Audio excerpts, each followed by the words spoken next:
Well, I want to apologize to Congresswoman McCormick and to you. I said that we were going to come back with more questions for her, but our time has expired with her, and we want to move on to food insecurity in South Florida. Most of us are still digesting our Thanksgiving Day feast, but many in South Florida didn't get one. And too many are currently struggling to buy the week's groceries. With the cost of food and most everything else up, South Florida food banks say they are struggling to meet needs. Paco Vélez is president and CEO of Feeding South Florida, here to detail the numbers and that need. Paco, I think the last time we spoke was sometime last year, right about this time. It's good to have you back. Hey, Paco, how are you? Doing great. How are you? We're well. All right. So how dire is the food insecurity problem in South Florida? Well, there are a lot of factors at play in South Florida, actually across the country. First and foremost, our families continue to get hit. First, it was a pandemic that affected over 1.6 million people here in South Florida with food insecurity. As folks started getting back to work, that number started to go below 1 million individuals. Economic crisis hits, our families get hit again. Rent goes up, fuel goes up, cost of goods goes up, and now we're seeing over 1.2 million individuals coming to the food bank a lot more frequently. So they're seeing their costs go up, but we're seeing a perfect storm of issues, from supply chain issues to swine flu, bird flu, things that are affecting what we eat, even Hurricane Ian that affected some of the crops here in South Florida. So it's the supply just isn't meeting the demand, which is creating a higher cost of living and a higher cost of food. Well, you know, I feel like since the beginning of 2020, since pandemic and then inflation and then all these crises that you're talking about, we watch the food lines. We don't see your process, people, families going to pick up their food, but we do see food lines around the community. There are hundreds of organizations who try to feed people in need. But I guess my question to you, Paco, is there's been years of need, and we're in a community of staggering poverty and staggering wealth, and people in between that. At what point do people qualify for picking up free food? How does that work? You're absolutely right. There's a huge disparity between the haves and have-nots, especially here in South Florida, where we are a travel destination and a very service-oriented industry. So wages don't really keep up with the cost of living here. So families come into one of our many nonprofit, as you mentioned. We have over 300 different nonprofit organizations that we partner with. We prefer families to go into these nonprofit organizations so they can choose their food versus getting into a line and having to wait in this long line in the South Florida heat or South Florida rain, and then be given a bag of food versus choosing what they're going to eat.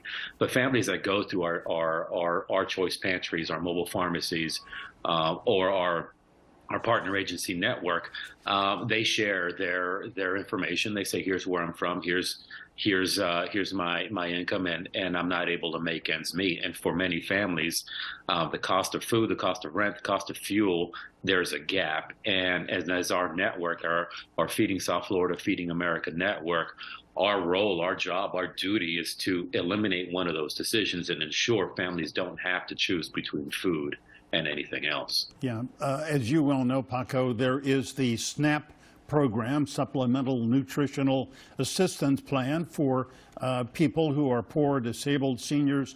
What is the crossover between people who are getting food stamps, as they're commonly known, and coming to Feeding South Florida and its affiliates?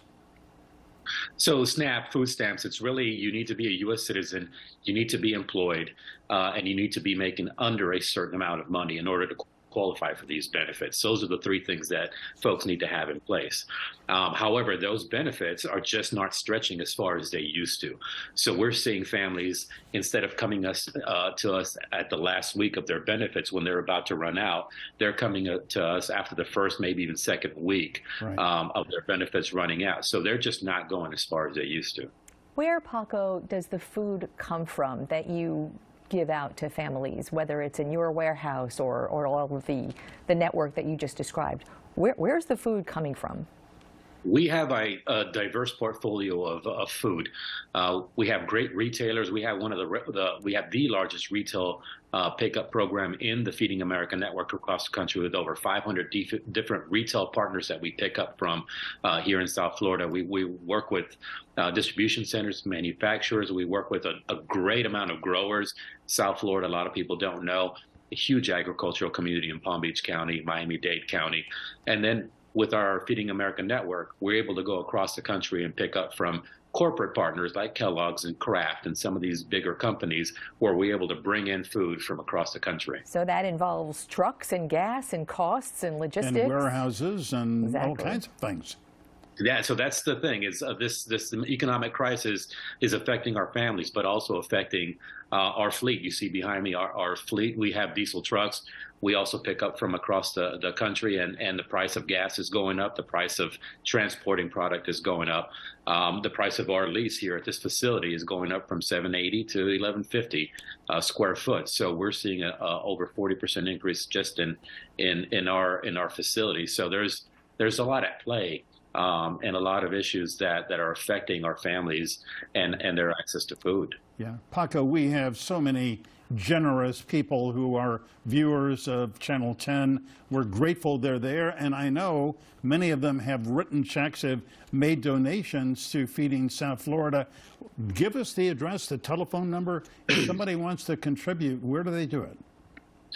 You're absolutely right. South Florida is a very, very generous community, whether it's a storm, a pandemic, or a government shutdown, or economic crisis. South Florida has always been very giving, very generous with their time and their funds. The best way to really find out more and to get involved is go to our website, feedingsouthflorida.org.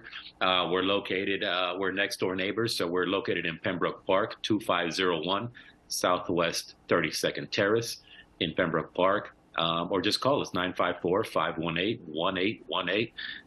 And not only are we able to get you as part of a solution to help our community, but those that are in need of our assistance, please get in touch with us as well. And you, Feeding South Florida, Farm Share, hundreds of others, organizations. I just want people to know Charity Navigator is one of the organizations that rates charities. Feeding South Florida has an almost sterling reputation for using almost 100% of the donations directly for the purpose. In other words, not administrative salaries and logistics. So that's something that I think is very important for people to know. Yeah. Thank you for sharing that. Paco, we appreciate the work that you and all of your folks do. Thank you so much, and thanks for being with us. Thank you, guys. All right, and we'll be right back.